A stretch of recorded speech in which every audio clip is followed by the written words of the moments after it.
बऱ्याच वर्षांनी स्वर्गीय वसंतदादांचं एक अतिशय भव्य स्मारक व्हावं।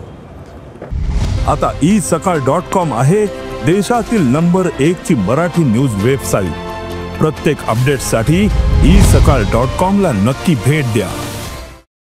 असा निर्णय होऊन 2001 सालीच 1 कोटी रुपयाचा निधी दिला गेला। त्या 1 कोटीत काहीच होत नव्हतं म्हणून ते रेंगाळलं। ते नंतर 2014ला त्याला निधी उपलब्ध झाला आणि तो निधीसुद्धा एका क्षणाला संपला आणि हे काम अर्धवट राहिलं। परवा जयश्रीताई ज्यावेळेला मुंबईला मुख्यमंत्र्यांच्या भेटीला अनेक कामं घेऊन आल्या त्यावेळेला प्राधान्याने त्यांनी असं म्हटलं की बाकी आमची कामं बाजूला ठेवा, पण हे वसंतदादांचं स्मारक झालं पाहिजे। इमिजिएट मुख्यमंत्री महोदयांनी नगरविकासला 8 कोटीची सही केली। नगरविकासमधून हार्डली 8 दिवसामध्ये मी GR काढतो। ऑलरेडी जे पैसे उरले आणि व्याज असं म्हणून 1 कोटी अकाउंटला शिल्लक आहेत। असे 8 आणि 1 9 कोटीचं नव्याने टेंडर निघेल। त्यात जवळजवळ सगळी कामं पूर्ण होतील। पूर्ण झाल्यानंतर इतकं चांगलं ऑडिटोरियम, त्यानंतर एक्झिबिशन गॅलरी, इथलं कॅन्टीन, ह्या सगळ्याच गोष्टी नीट चालवायला द्यायला लागतील, हे मेंटेन करायला लागेल। आणि मग हे कलेक्टर ऑफिस करणार, महानगरपालिका करणार का?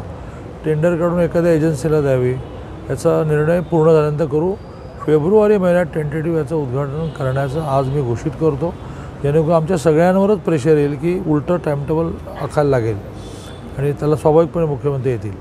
दुसरं याची समिती पण आता बरेच दिवस बदलली नाही, पतंगराव त्याचे अध्यक्ष होते। त्यामुळे कलेक्टरांना मी सूचित केले की नव्याने समिती करा, वसंतदादांच्या कुटुंबातल्या काही लोकांना त्यात इन्व्हॉल्व करा आणि वसंतदादांच्या कुटुंबातल्या सदस्यांनी रोजचं मॉनिटरिंग करून हे फेब्रुवारीपर्यंत पूर्ण करावं। अनेक कामं अशी अपूर्ण आहेत जी काँग्रेसच्या सत्तेच्या काळात किंवा वैद्यशात तिकडे असताना जाणीवपूर्वक राजकीय द्वेषातून थांबली होती। अशाही कामांना गती दिली पाहिजे। मग वसंतदादा काय आहे की 235 वालं सरकार असल्यामुळे 29 ऑक्टोबरपर्यंत काही पडत नाही। त्यामुळे 4 वर्षाचा कालावधी असा आहे की ज्याच्यामध्ये वहिनी या सत्तेबरोबर राहतील आणि त्यामुळे सगळे कामं पूर्ण होतील।